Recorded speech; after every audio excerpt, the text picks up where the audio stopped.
సాఫీగా పెళ్ళైపోయిందని రిసెప్షన్ ఎట్టేసుకున్నారండి. అందులోనూ political leader బెదర్ పెళ్లి కదా, చాలా మంది గెస్ట్లు వచ్చేసారండి. స్టేజ్ మీద పెళ్లి కొడుకు పెళ్లి కూతురు కూర్చున్నారండి. పెళ్ళయింది కదమ్మా, ఆ మాత్రం కూర్చోరా అయింది. కూసంత సైలెంట్ గా ఉండు. ఈ పాలిటిక్స్ లో ఉన్న వాళ్ళకు హడావుడు ఎక్కువ, ఆలోచన తక్కువ. అబ్బాయి స్టేజీ ఎంత వెయిట్కు సరిపోయిద్దనే ఆలోచన కూడా లేకుండా అందరూ ఒకసారి ఎక్కేది. ఇదిగో ఎట్టాగే ఉంటది.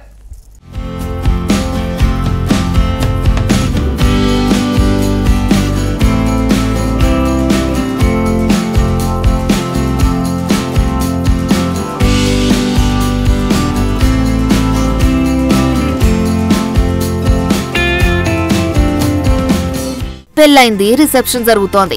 అందుకోసం ఓ స్టేజీ వేశారు. దాని మీద పెళ్లి కొడుకు పెళ్లి కూతురు కూర్చున్నారు. ఇందులో ఏమందనుకుంటున్నారు కదూ, కాసేపటికి ఆ స్టేజీ ధబీమని కూలిపోయింది. ఈ పెళ్లి యూపీలోని బల్దియా జిల్లాలో జరిగింది. అనేక మంది అతిథులు బంధుమిత్రులు నూతన వధూవరులను ఆశీర్వదించడానికి ఏదిక మీదకి చేరిన సమయంలో ఈ షాకింగ్ ఘటన జరిగింది. ఈ వీడియో సోషల్ మీడియాలో హల్చల్ చేస్తుంది. నగరపాలికా పరిషత్ ప్రాంతంలో ఉన్న రామ్లీలా మైదానంలో ఈ ఘటన జరిగింది.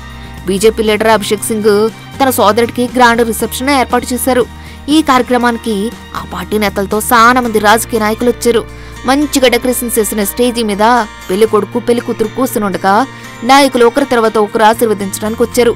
అభిషేక్ సింగ్ సోదరుడు సామూహిక ఆశీర్వాదం కోసం జంట వైపు వెళ్లే ముందు ప్రతి అతిథి పాదాలను తాకినట్టు కనిపిస్తోంది. వేదికపై జనం గుమికొట్టడంతో క్షణాలు వేదిక మొత్తం కూలిపోయింది. వధువు వరుడు సహా అతిథులంతా కింద పడిపోయారు.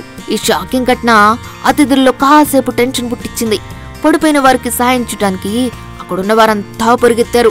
అకస్మాత్తుగా కుప్పకూలినా ఎవరికి పెద్ద పెద్ద దెబ్బలేవి తగలలేదు. అందరూ సేఫ్ గానే ఉన్నారు. కాకపోతే అనూహ్యంగా జరగటం వల్ల షాక్ అయ్యారు. దాని నుంచి కోలుకున్న తర్వాత హెల్ప్ చేయడం మొదలుపెట్టారు. మొత్తానికి అందరూ సేఫ్ గా ఉండటంతో ఊపిరి పీల్చేసుకున్నారు.